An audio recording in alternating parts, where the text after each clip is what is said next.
Blackpink ရဲ့ Jennie ဆိုတဲ့ရီမွေးကိုကျွန်တော် review လုပ်ပေးသွားမှာဖြစ်ပါတယ်ဒါကတော့သူတို့ပြောထားတော့ဒီ Jennie ရဲ့ဒီ signature scent ရီမွေးပေါ့အဲ့တော့သူက brand ambassador လည်းဖြစ်တော့သူ့ရဲ့ signature scent ပေါ့ဆိုတော့အဲ့ဒါတော့ Tambourine ရဲ့ကျွန်တော်တို့ဒီ camo ကျွန်တော်ရှေ့မှာလည်း unboxing လုပ်ပြပြီးသွားပြီ camo အဲ့တော့ကျွန်တော်အဲ့တုန်းကဝယ်ပြီးကြည့်ရပြီးတော့အခုထိဒီကောင်ကိုတောက်လျှောက်ဆွတ်ဖြစ်တယ်ဆိုတော့ဒီကောင်အကြောင်းကိုကျွန်တော်ပြောပြသွားမယ်ဗျတော့ဒီ camo ကဒီကောင်50 ml ပလင်းဗျဒီ camo ကကျွန်တော်တို့ဆွတ်လိုက်လို့ရှိရင်သူ့ရဲ့ top မှာသူများနဲ့မတူတဲ့ပန်းထည့်ထားတယ် camo မိုင်းပေါ့ဆိုတော့ camo မိုင်းဆိုတော့ကျွန်တော်တို့ daisy ပန်းဆိုတော့ daisy ပန်းထည့်ထားတယ်သူကဆွတ်လိုက်လို့ရှိရင်သူကတမ်းပြီးရတာအဲ့ဒီသူ့ရဲ့ base ကတစ်သားနံဗျအဲ့တစ်သားနံကို clean ရမ်းဖြစ်တယ်ဘာလို့ဆိုတော့သူကရေနံလည်းပါတယ်ဆိုတော့တစ်သားရယ်ရေနံရယ် daisy ပန်းရယ်ပေါင်းထားတဲ့အနံ့ပုံစံမျိုးအဲ့ဒါမှသူကဒီ top မှာဒီတခြားပန်းဒီ calorie sage ပေါ့အဲ့လိုမျိုးပေါင်းထားတဲ့အနံ့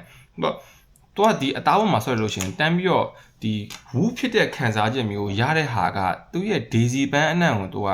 ဖုံးသွားစေတယ်ဆိုတော့ချူလိုက်လို့ရှိရင်ပန်းနဲ့ရတော့ရတယ်ဒါပေမဲ့အဲ့လိုတိတတာပေါ့လေတိတတာရတဲ့ပုံစံမျိုးတော့မဟုတ်ဘူးဒီကောင်ကဒါပေမဲ့အနံ့မိုက်လားဆိုတော့မိုက်တယ်ဗျဒီကောင်ကဆိုတော့ဒီကောင်က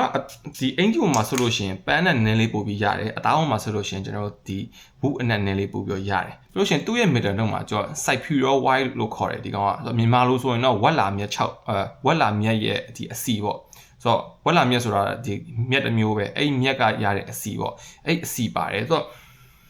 အဲ့လိုမျိုးရှူလိုက်လို့ချင်းအစီအနက်ပါတယ်လို့ပါလို့နည်းနည်းလေးမသိမသားလေးဖြစ်တယ်ဆိုတော့သူရေးထားတဲ့ note တွေကမှန်တယ်လို့တော့ကျွန်တော်ခံစားမိရဲ့ဒီရေမွေးရ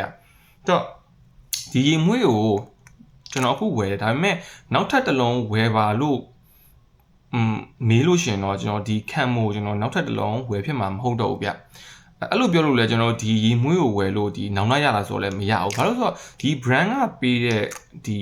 message ကိုကောင်းကောင်းခံစားမိတယ်ဘာလို့ဆိုတော့သူ့ရဲ့ retail shop ဆိုင်ကိုတော်လို့ရှင်သူ့ရဲ့အပြင်စင်တွေကအရန်မိုက်တယ်ပြီးရင်သူများနဲ့မတူတဲ့အနံ့တွေထည့်ထားတယ်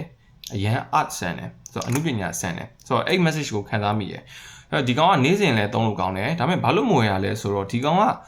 ခဏပြန်ပြီးတော့စို့ရတဲ့ရီမွေးတွေမှာပါတယ်ခံမို့ကဆိုတော့ကျွန်တော်တို့ဒီ8ချက်10ချက်စွတ်တယ်ပြီးရင်နောက်ထပ်တနိုင်လောက်ကြာရင်အနံ့ကပျောက်သွားလို့ခံစားရအောင်ဘေးလူကလည်းတိတ်ပြီးတော့မရဘူးဆိုတော့အဲ့လိုမျိုးအနံ့ပေါ့ဒါပေမဲ့အရန်ကက်ရှူရင်တော့နည်းနည်းလေးပဲရတယ်ဘာလို့ဆိုတော့သူ့ရဲ့ base မှာဒီကောင်ကဝူသုံးထားတာကိုဒီကောင်ကဆိုတော့ Tambourine ကဒီ camo ကကောင်းလားဆိုတော့ကောင်းတယ်သူပေးခြင်းတဲ့ message ကိုခံစားရတယ်နောက်တစ်လုံးဝယ်ရလောက်တဲ့ထိကျွန်တော်စိတ်ထဲမှာတော့ဖြစ်မနေဘူးဗျဆိုတော့ဒီကောင်က Tambourine ရဲ့ camo ဒါပေမဲ့ဒီ brand ထဲမှာတခြားရီမွေးကိုဝယ်မလားဆိုရင်တော့ကျွန်တော်ထပ်ပြီးတော့သွားကျင်သေးတယ်ပြီးလို့ရှိရင်အနံ့ကြရင်တော့ထပ်ပြီးတော့ဝယ်မှာပေါ့ပြောလို့မရဘူးပေါ့ဆိုတော့ဒါကတော့